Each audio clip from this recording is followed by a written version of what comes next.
today's media availability. I'm Riley Vetterkin, the Public Information Officer at the Wisconsin Elections Commission, and I'll be helping facilitate today's news conference. Wisconsin Elections Commission Administrator Meagan Wolfe will provide brief remarks, and then we'll go to questions afterward. Once we do get to the question portion of the call, please raise your hand if you'd like to ask a question.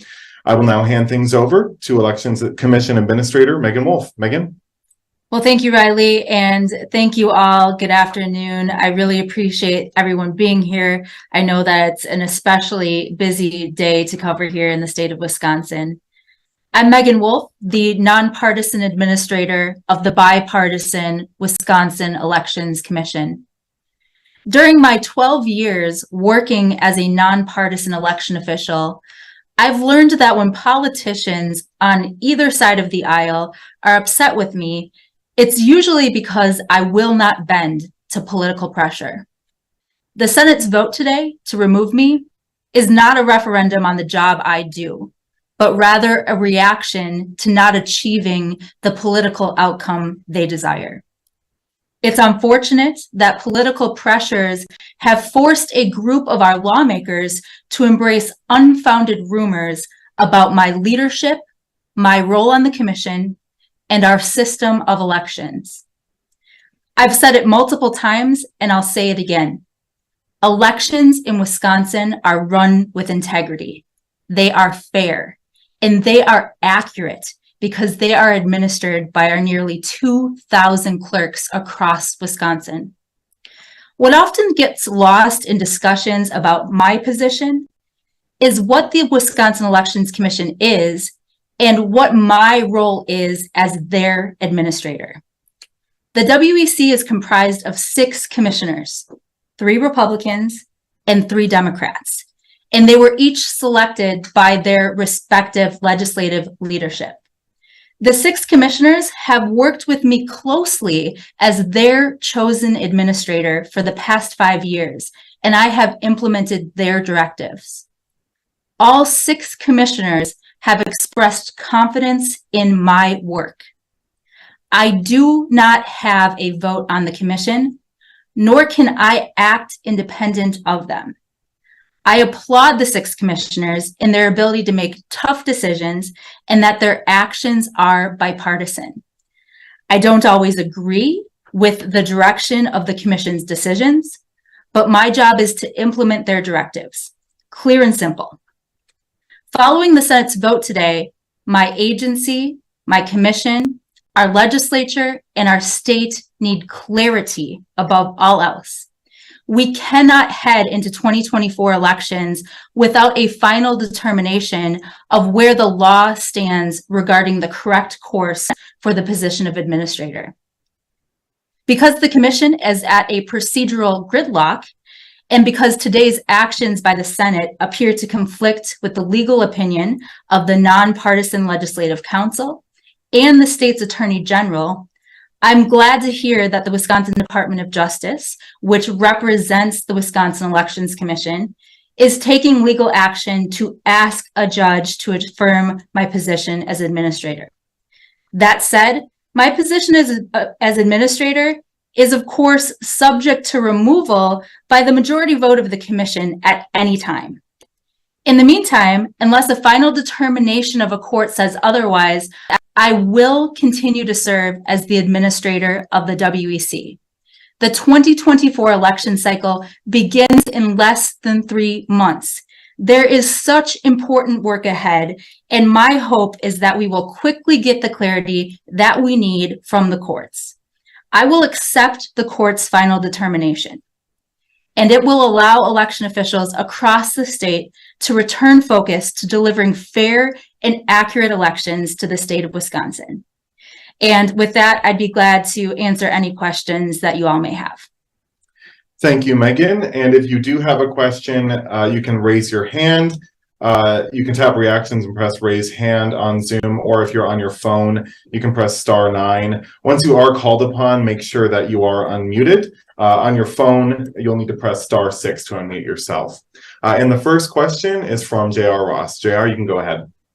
Meagan, first, just a kind of logistics question. Has DOA told you if you're going to have email access, your access the building? Like it said, like you are the administrator in DOA's view, and you will remain that way until a court decision comes down?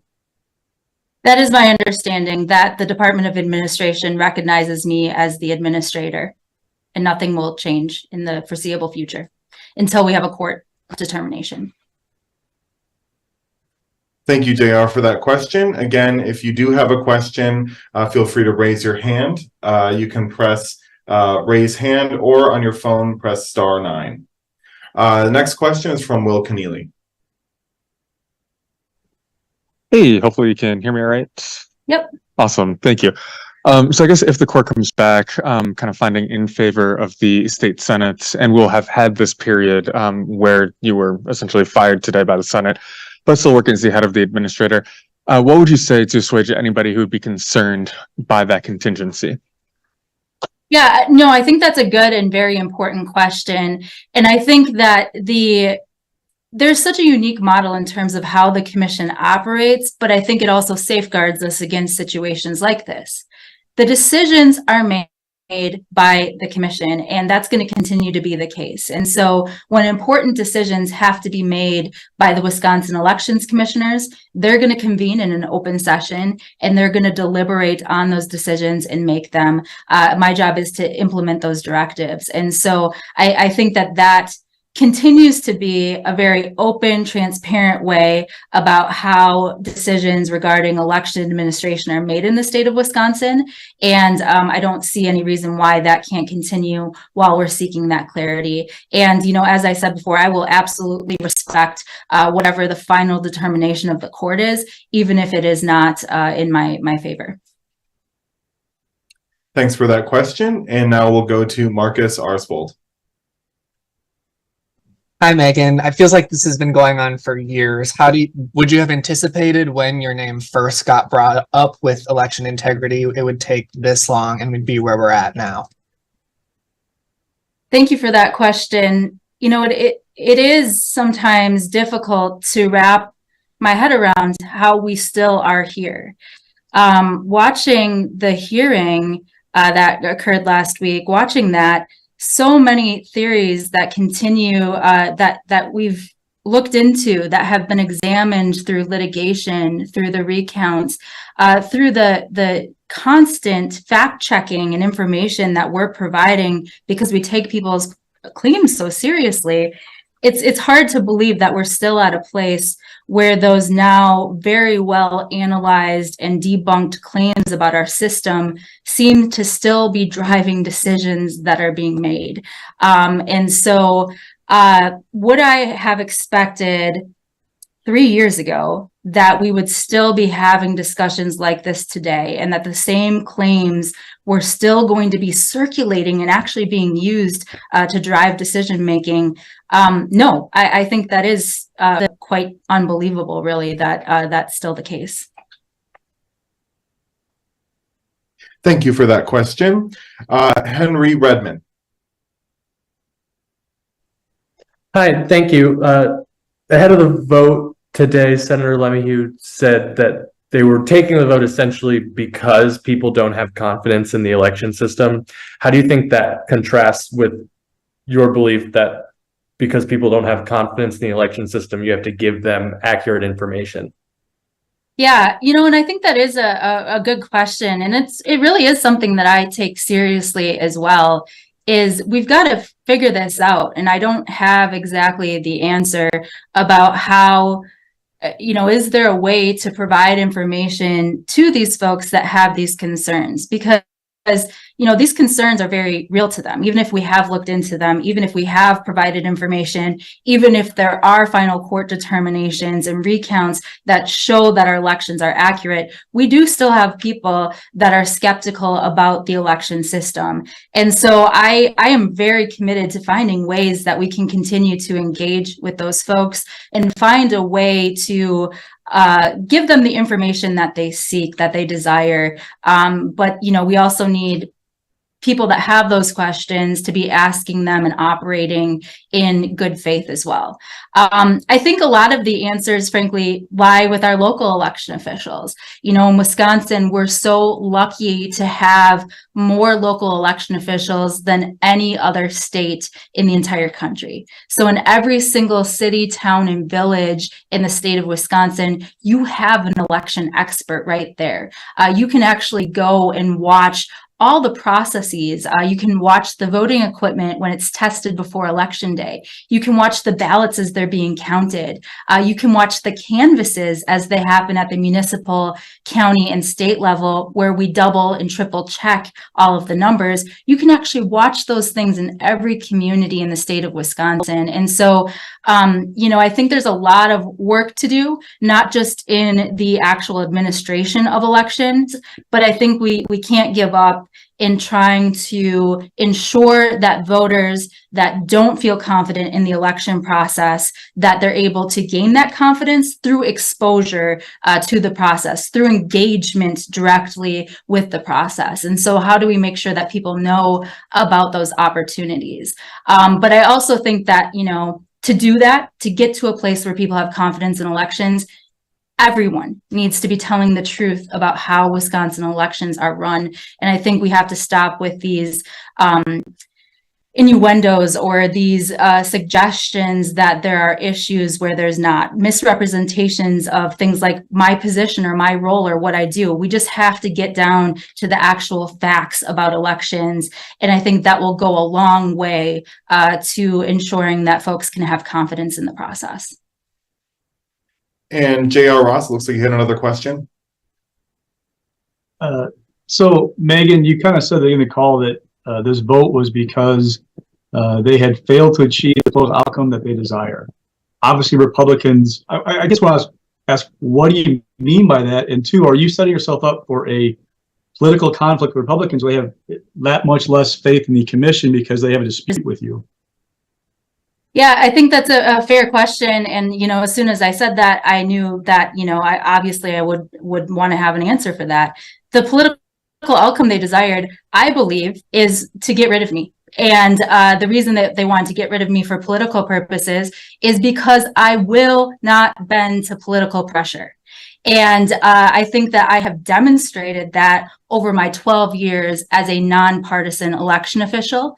And I think the political outcome they desire is to have someone in this position of their own choosing that would indeed bend to those political pressures. And in terms of a conflict, you know, that is certainly not something that I want, that I desire. I think having a productive relationship with the legislature in terms of being able to provide factual information is very, very, very important. And I think if you contrast what's happening in the Senate right now with what's happening in the Assembly, where they're looking at bipartisan election bills, they're talking to local election officials about the challenges that they face and about practical solutions to those challenges. You know, it's my hope that everyone will be able to return to that place. And so I think having this declaratory judgment that DOJ is seeking is going to be really useful, because it'll help us to see, okay, what did the court say?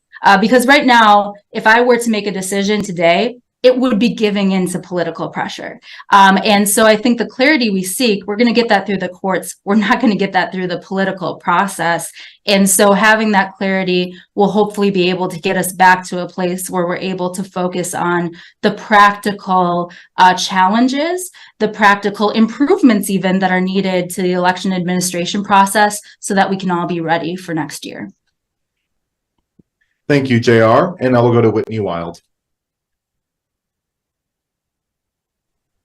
Hi, thank you so much for speaking with us. You know, of course, are going to be people who say that you're serving in your position illegally. We remain in this heightened threat environment. The landscape here is toxic, can lead into violence and danger. And I'm wondering if you are concerned about your safety at all as a result of this vote.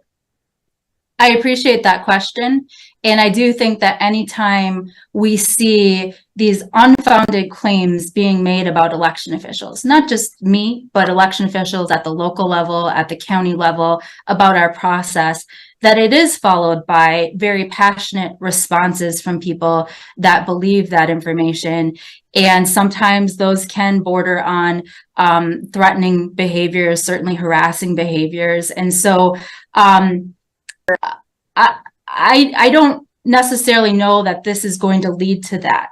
But what I will tell you is that we've been able to really fortify great relationships with our law enforcement partners over the years to help us identify, things that might be an actual threat to us. So I feel very well supported. I feel like there are networks in place to support our local election officials, but I certainly don't think that these claims that are made about election officials and the heightened rhetoric that it incites is appropriate. And so I hope that we can all stick to the facts to avoid that type of rhetoric from occurring. Thanks for that question. And I will go to Harm van Huysen.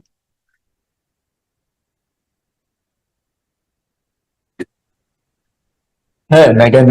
So it sounds like the result you're hoping for from the courts is for them to affirm that you're in this office indefinitely as a holdover. If that's the case, if they affirm that, how long do you plan to stay in office for? How long would you want to serve in this position for?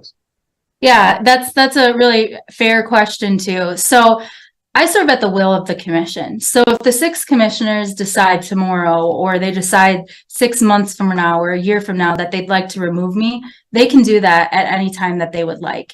And I think that I really do desire clarity from the courts in this situation.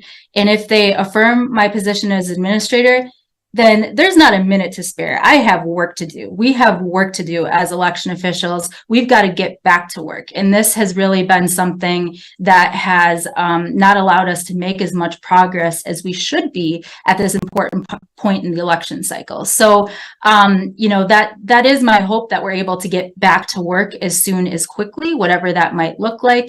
But if the court does affirm me in this position, I certainly have no intent to remain in this position forever. My focus is on this next election cycle. It starts on December 1st. So December 1st is the first day that nomination papers for our spring election cycle can begin to be circulated. That means even before that, we're looking at templates, working with candidates so that they can prepare for that deadline. But once December 1st gets here, the election cycle does not stop until January of 2025. And so I guess my desire is to have that clarity so we can get back to work, be it with me as the administrator or without me. I think election officials just need to be able to get back to work. And I'll continue to evaluate what that means for me and my position if the court does affirm me here, and really take a hard look at that once we're through this election cycle. Thanks for that question. And now we'll go to Molly Beck. Hi, Megan. I'm wondering if this dispute over your position isn't resolved by the next election. Do you think it could invite challenges from candidates over the election, the next election outcome from candidates who maybe lost the election? Yeah, I think that's a good question. I think that again, we have a really unique model here in Wisconsin. So in a lot of other states, you may have a Secretary of State or an elected official that is signing those final results of an election. Here in the state of Wisconsin, we have our bipartisan commission making those decisions, the chair of our commission making those decisions, signing those documents. And so my involvement in the actual certification of the election is actually very, very limited. I do have the ability, if the commission delegates something like that to me, but in this instance, I think that that's something that's going to be handled by the commission and the chair of the commission. So I feel confident that the commission will be able to mitigate some of those questions. That being said, even when everything goes perfectly, even that when we have clarity on issues like this, there are still those questions. That seems to be something that is a new part of elections administration, is sort of those challenges and those questioning of the process, depending on who wins or who loses. And so, it's something that we're always preparing for. I think that we can go a long way by being even more transparent. Elections are already incredibly transparent. You can watch every part of it.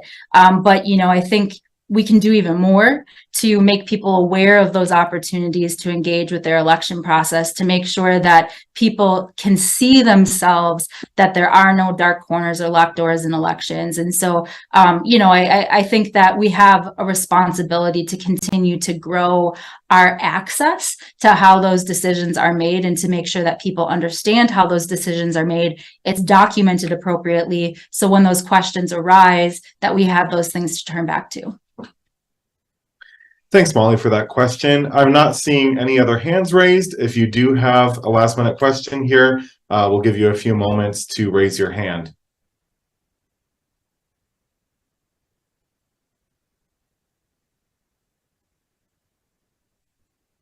And I'm still not seeing anything, so I just want to thank everyone again for joining our call today. I believe a recording of this news conference will be posted on Wisconsin Eye within a few hours, and so you can check with Wisconsin Eye for that feed. If you do have any other questions, please don't hesitate to reach out to the Wisconsin Elections Commission. Thanks, everyone. Get ready for an improved news experience. The all-new Channel 3000 news app is here. Tailored for your news the way you want it, with a customizable homepage. Stay informed effortlessly. Swipe through articles without returning to the home screen. And no more waiting. The new app loads faster than ever, ensuring you get news updates instantly. Download the all-new Channel 3000 news app today. Your gateway to news your way. Powered by News 3 Now.